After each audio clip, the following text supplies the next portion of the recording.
Okay. Good morning, everybody. I'm Adrian Rodriguez, music director here at Emerson Unitarian Universalist Church. The church is in Houston, Texas. Our beloved community of faith, reason, and affection welcomes all to grow in mind and spirit as together we build a better world. If you're joining us for the first time this morning, we extend to you a special welcome and invite you to fill out the online visitor card as you can receive more information about Emerson and our activities. Again, welcome to all. Today, Emersonian Katie Scott leads worship with support from me and Emersonians Beryl Kaminsky and Bill Hammonds on Tech Deck. For nearly 15 years, Katie has dedicated her work to serving individuals with dementia and the families that care for them. She has worked on the local, state, and national levels to bring about changes in dementia care and has worked to create systems that center healthcare conversations around the person, not the diagnosis. Both her work and personal goal is to be person-centered, ensuring that those she cares for and cares with feel that they are valued for their personal experiences. Again, you'll notice that we've muted you. This helps to ensure that we can all hear the service better, and we encourage you to use the chat box. Following the worship service, however, we will have some time for some unmuted conversation during coffee hour, where you can gather in small groups to discuss the service and what's going on in your lives. I'll turn it over to Katie. Whoever you are, wherever you come from, wherever you find yourself on life's journey, whichever your pronouns, whether you've walked in or rolled in or dialed in, whomever you love, you are welcome here. So today we're going to talk about how the most vulnerable in our community can teach us how to be better humans. People with dementia face challenges communicating and interacting with the world due to their disease. But the reality is they're not alone. Many of us face similar challenges connecting with other people. We can learn from the struggles associated with dementia and can work on ourselves to focus on people again.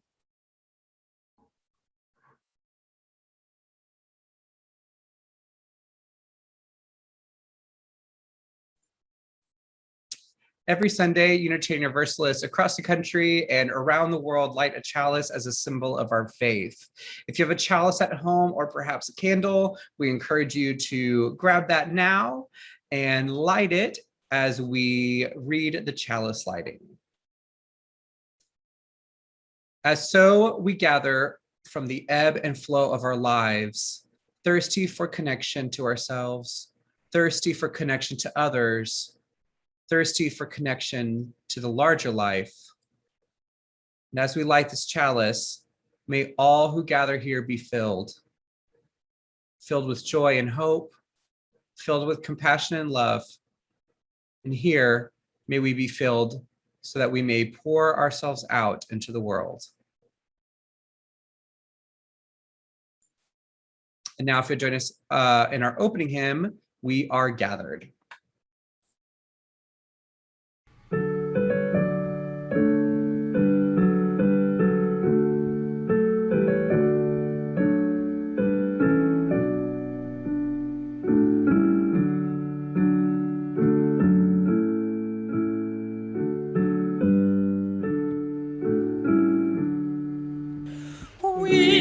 Gathered in the Spirit, though our bodies are apart, filled with joy and touched with wonder, separate hands but mingled hearts, giving thanks and singing praises for the love that calls us on from our many different places. We are gathered into one. We are gathered in our sorrow. We are gathered in our fear, in our pain and in our worry, in our anger and our tears, as we tend to one another with our gifts.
Our Morning the Story is Wilfrid Gordon McDonald Partridge by Mem Fox with illustrations by Julia Vivas.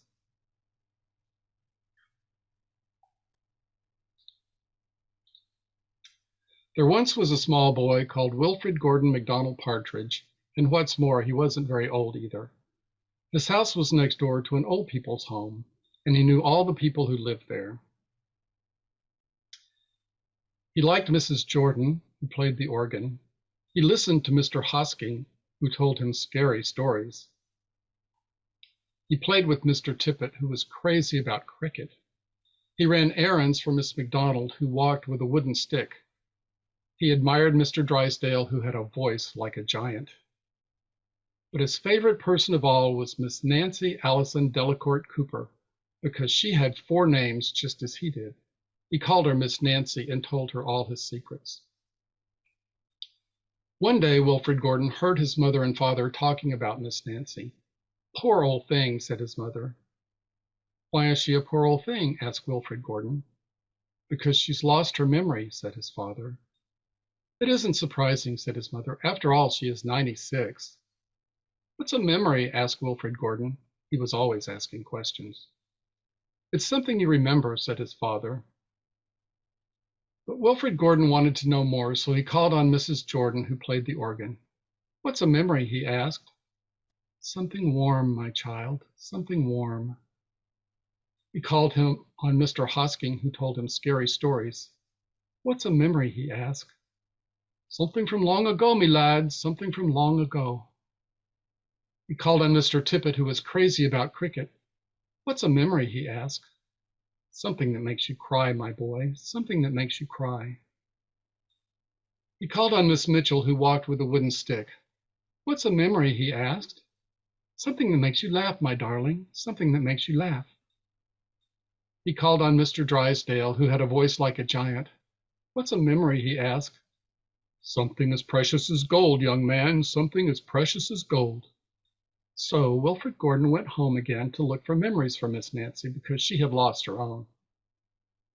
He looked for the shoebox of shells he had found long ago last summer and put them gently in a basket. He found the puppet on strings, which always made everyone laugh, and he put that in the basket too. He remembered with sadness the medal which his grandfather had given him, and he placed it gently next to the shells. Next, he found his football, which was as precious as gold. And last of all, on his way to Miss Nancy's, he went into the hen house and took a fresh, warm egg from under a hen.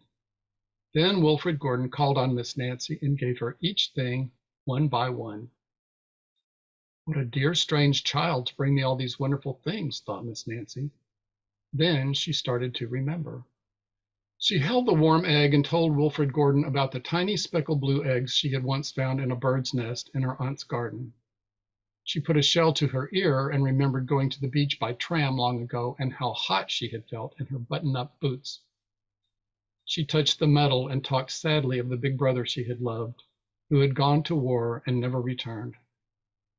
She smiled at the puppet on strings and remembered the one she had shown to her sister and how she had laughed with a mouthful of porridge. She bounced the football to Wilfrid Gordon and remembered the day she had met him and all the secrets they had told. And the two of them smiled and smiled because Miss Nancy's memory had been found again by a small boy who wasn't very old either.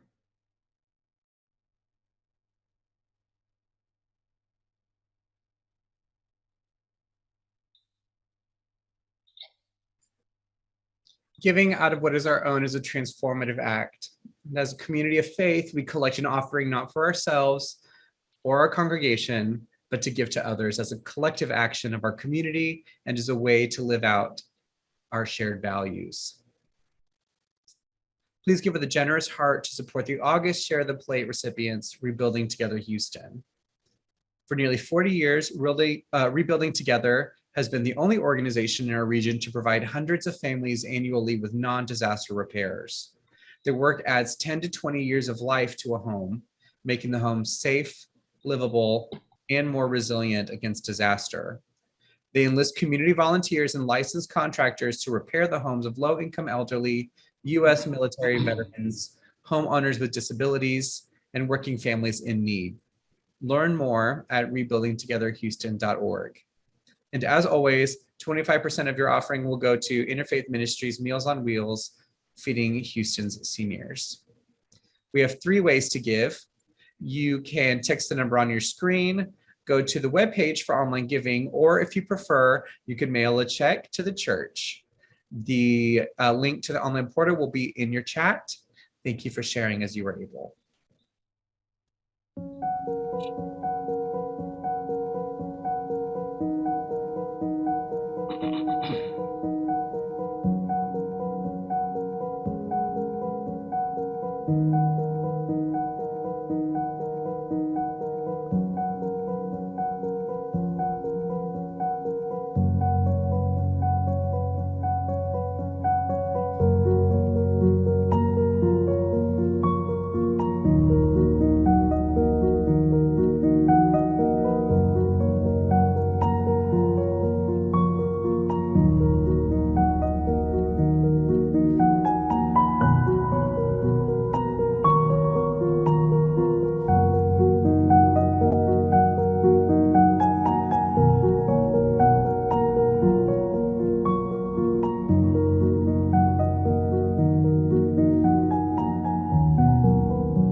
Please find a comfortable place to be or in your seats and place your feet flat on the floor if you can, so that you might feel grounded, more connected to the earth, which nourishes and sustains us all.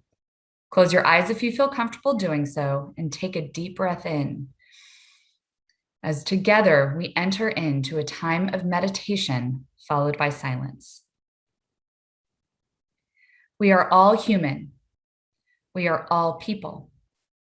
We all have our own stories. We are all unique. We reflect on our journey and how we arrived here. We reflect on our triumphs, our struggles, our blessings, and our scars. We know they created us to be who we are. We open ourselves to knowing others have stories. We open ourselves to understanding those stories and meeting others along their path.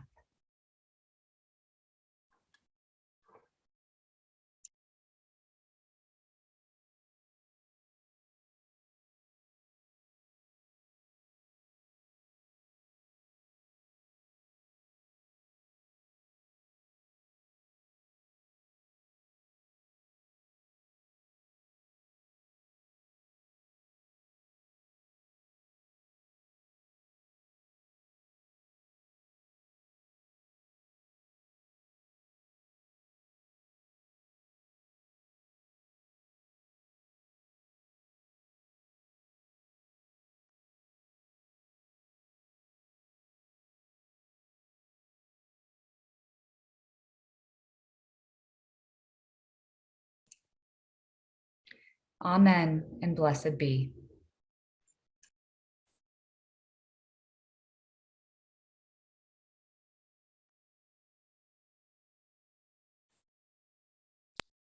Be kind and loving to me. That's how I would have treated you. Remember, I was once someone's parent or spouse. I had a life and a dream for the future. Speak to me. I can hear you even if I don't understand what you're saying. Speak to me of the things in my past of which I can still relate. Be considerate of me. My days are such a struggle. Think of my feelings because I still have them and can feel pain. Treat me with respect because I would have treated you that way. Think of how I was before I got Alzheimer's. I was full of life. I had a life, laughed and loved. Think of how I am now. My disease distorts my thinking, my feelings, and my ability to respond, but I still love you, even if I can't tell you.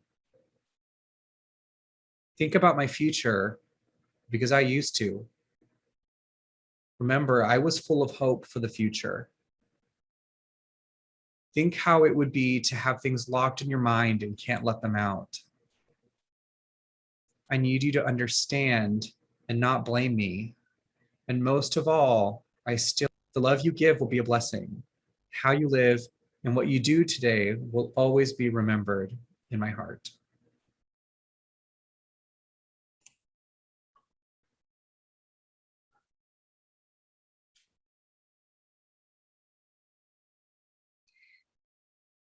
For 15 years, I have spent my life working in dementia care. And one of the most common statements I get is, how can you do it? How can you do something so depressing for 15 years straight? And what I tell myself and tell other people is, it's not depressing. It's how you're thinking of it. When we think of dementia, we often think of the boils down to two primary things.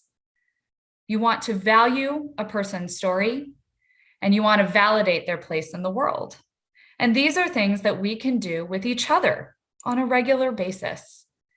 So I want to talk to you all about how we do this. How do we become person-centered? How do we get rid of the labels that we put upon each other? How do we really make sure that we know who people are and where they are coming from? So the first thing you have to do is take time to learn about an individual's history. We do that in dementia care. Sometimes we have to do it by asking the person in an interview, and they can answer. They can tell us wonderful stories about their background. We can learn about their education. We can learn about where they grew up. But sometimes it's not that easy. Sometimes we have to search and dig a little deeper. We have to ask other friends and family members and other people with relationships. We have to figure out who they are and what their stories are. And we have to understand that it's a unique perspective of where they are viewing their stories. So we might have similar paths that we've crossed. Maybe we both went to the same university. Maybe we both grew up in Houston. But we have to understand that that's not the same experience. We might all go to Emerson and have visited Emerson, but we don't all have the same experience. So we have to ask questions, and we have to be willing to look at what is their story and meet them where they are. And when we know someone's story and understand how we value their experiences, we can learn how to be with them and connect with them and really truly be person-centered. So when you know someone's values and experiences, it can change your interaction. It can make it more robust and beautiful. And many of you have seen viral videos of how this can really work with someone with dementia. And so I want to show you a video of how knowing someone and where they come from can transform an interaction. You're going to see a ballerina, a prima ballerina from the Russian ballet, who has Alzheimer's disease. And by knowing her story, by knowing what she had done in her history, we're able to connect on a level and in a way like none other.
So I do this work daily, and that still moves me. It gets to me. There are tears in my eyes watching this because someone recognized her story and wanted to connect with it on a deeper level. We've all seen that music can really inspire and help to connect people with dementia, but it's more than music in general.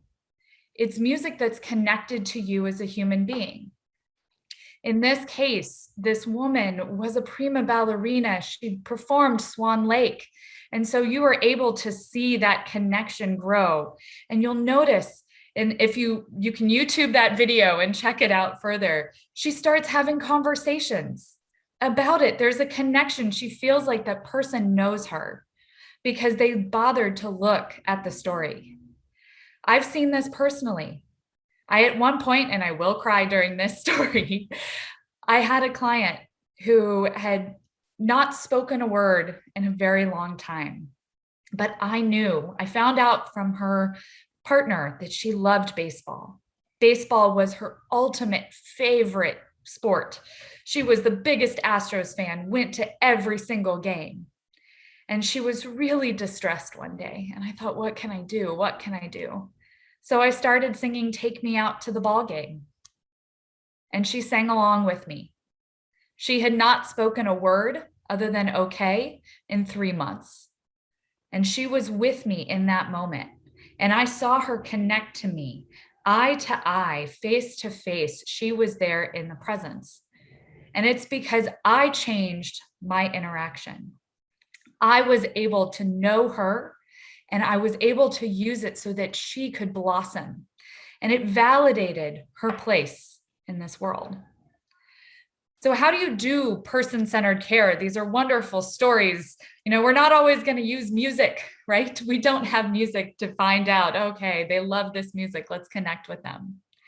But how do you do person-centered care, and how do we do it with one another? We all love it when someone comes up to us and asks us questions about our day and our life, right? We want to share our story. So what we need to do is we need to ask questions honestly and openly to one another. To people with dementia, we do it in simple questions. Where did you grow up? What did you do? You try to find those connections, and you want to be open to the answers. Sometimes people are willing to open up as soon as possible. Some people, it takes some time. But we need to make sure that we are asking questions of people and not making assumptions. We do this regularly in the dementia care world. We assume that because someone is quiet, they can't speak. But it's amazing, once you ask that question, they light up and they will start to be engaged. The other principle that we work on in dementia care is slowing down and being patient. Sometimes we want a lot of information about someone all at once, and not all of us are comfortable with that. Some of us are more reserved about who we are and where we come from. So we need to be able to take it at the same pace as the person we're asking questions on or questions about. Individuals with dementia are a great example of how we can be better communicators because they do have challenges with cognition. They aren't able to interact in the same ways you and I are in the world. And so it takes the person who's doing the communicating with that individual to take an extra step. And that's what we should really be doing with one another. When we are trying to connect with people on a different level, we have to think that we need to go the extra mile if we truly want to understand another human being. Sometimes what we have to do is engage in ways that may be new, that we're not used to. Some of us may be used to speaking in front of Zoom cameras and feel comfortable sharing our stories that way. Others may not feel comfortable that way. Maybe some of us like to just talk, and that's how we share who we are. Some of us like to experience. And so what I have to do to learn more about you is I have to understand what is exciting to you. How do you like to be interacted with? Are you someone that wants to sit down and have coffee and have a conversation? Or are you someone that wants to join with me in a social justice initiative? And that's how we connect on a deeper level. We, as the person who's trying to engage and trying to be person-centered, we have to change and adapt our ways in ways that may be uncomfortable to us. We have to understand that we are trying to meet people where they're at. So that means extra effort on our part. We have to adapt sometimes how we speak, sometimes our language. Sometimes we have to adapt our expectations. I see this a lot in dementia care, particularly when it's a family member that knew someone before they had cognitive impairment. There's a lot of assumptions that they can still do these things. Well, mom used to do this. Dad used to do this. My partner used to do this. That's one of the benefits that I have of working in dementia care, is that I don't have that preconceived notion. I can start where the person is at right now in their life and in their journey. And that's an important piece of being person-centered. We've all had journeys. We've all overlapped, potentially. We might have shared a few streets on the journey, but we are all in different places. And we have to acknowledge where someone is at this given moment. Maybe they are in a very different place because it's COVID. Maybe they're in a different place because something's happening in their life that you don't know about. And that's part of the interaction. You have to understand where someone is at the present moment to be able to engage. Another piece that we use in person-centered dementia care is acknowledging and validating feelings and concerns. An example I use all the time is you will hear that individuals with dementia, sometimes as they have progressed, constantly repeat themselves and constantly say, I want to go home, or I want to leave. And one of the tricks that I've learned throughout the years is that we need to understand why. It's not okay to say, oh, well, you'll leave in 5 to 10 minutes. There's something underneath that. We need to validate the emotion of, why do you want to leave? Why do you want to go home? When people say they want to go home, that can often have a myriad of emotions attached to it. When we think of home, sometimes we think of our home as a safe place. So does that mean the person we're with right now doesn't feel safe? Sometimes when we say we want to go home, it's because we're tired. We've had a long day. Sometimes when we say we want to go home, we just want to be in the comfort of our own circle. Some of us feel comfortable in larger groups. Some, however, feel comfortable in smaller groups. And so in dementia care, we look at asking those questions to really understand what's the feeling, what's the emotion behind those words, and where someone is. Can we do that with each other when we're interacting? If someone doesn't want to talk today, or maybe quickly says hello in the gathering place and then walks off, maybe they don't want to engage. Maybe something is happening in their life that they need to go home or be in a separate place. Maybe you've noticed a change in someone's demeanor. Maybe there's a change in a feeling or a concern. And so it's important to respect that and acknowledge that. Acknowledge that all concerns and feelings are valid. We say this a lot in dementia care, that it's okay to have feelings. Negative emotions are emotions. We call them negative, but they are simply anger, sadness, and it's okay to have those things. And we have to acknowledge that it's okay to have those emotions. We have to not acknowledge that it is okay to engage and disengage from conversations that may or may not make people around us have certain feelings. It's okay for people to be upset. That doesn't mean that you are a bad person. It means that we just need to acknowledge it and hear them. That's another thing that we talk about in dementia care and person-centered care, is listening. A lot of times when we are talking, we listen to respond. I am listening to you so that I can say something back to you. But do we actually just sit and listen? Do we sit in an uncomfortable space where we are not talking for an extended period of time? In a concept called Montessori-based dementia care, we talk about the 10 seconds of silence. So once someone has finished speaking, we just sit for 10 seconds.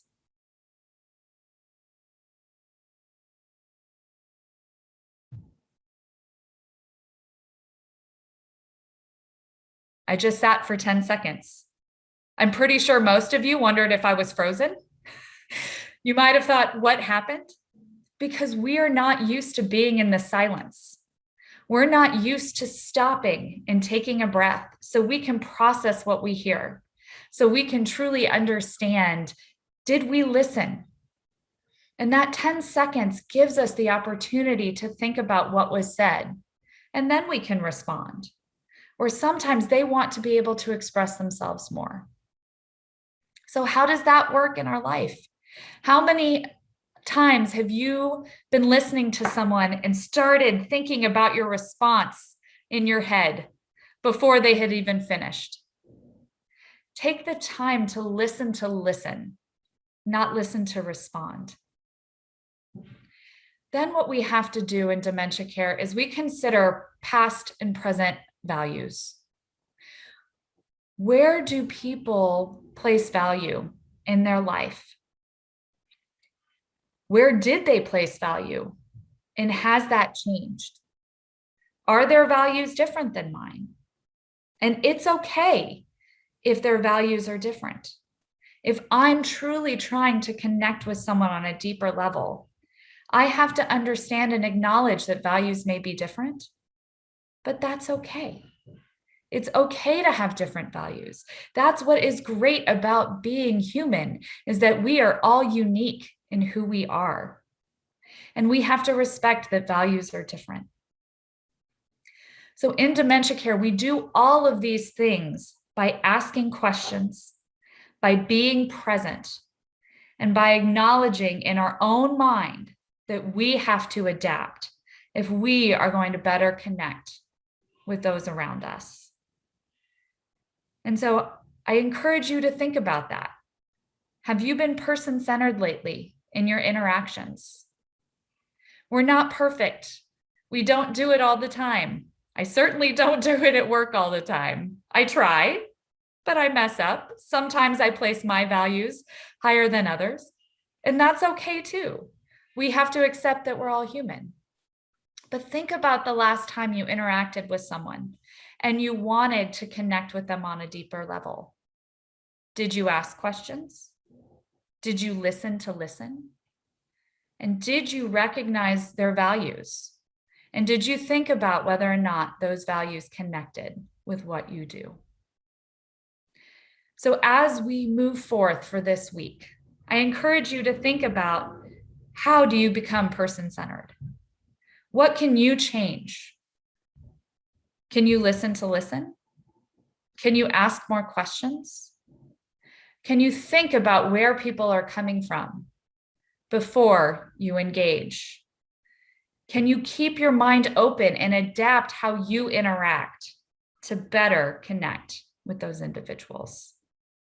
I encourage you to think about how you can be person-centered in what you do.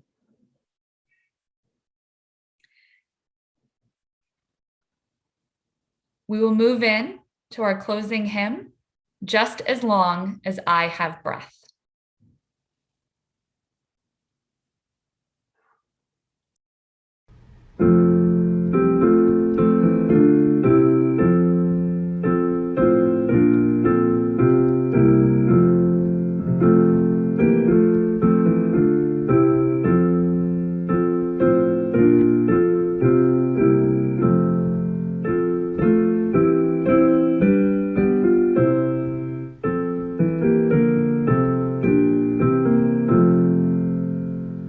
Just as long as I have breath, I must have answer yes to life.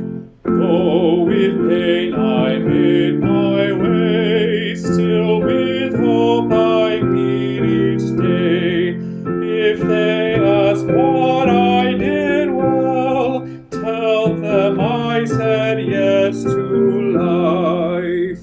Just as long as vision lasts, I must answer yes to truth. In my dream and in my dark, always that elusive spark. If they ask what I did well, tell them I said yes to truth. Just as long as my heart beats, I must answer yes to love. Disappointment pierced me through, still I kept on loving you. If they ask what I did best, tell them I said yes to love.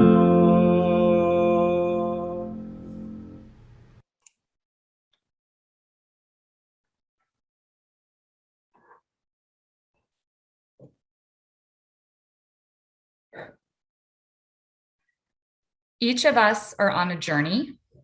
Our journeys often intersect, and though our paths may have some common streets, we all come from a different starting point and have had different experiences.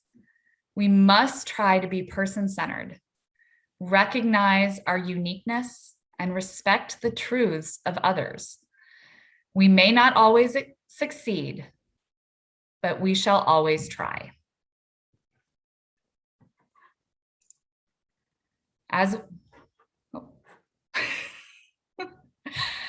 we close with, am I going, Adrian? Okay. As we close, we'll read Be True, Be Well, Be Loving by Cynthia Landrum.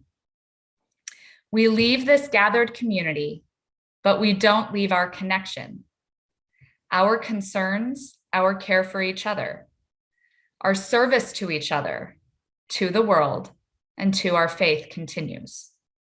Until we are together again, friends, be strong, be well, be true, and be loving.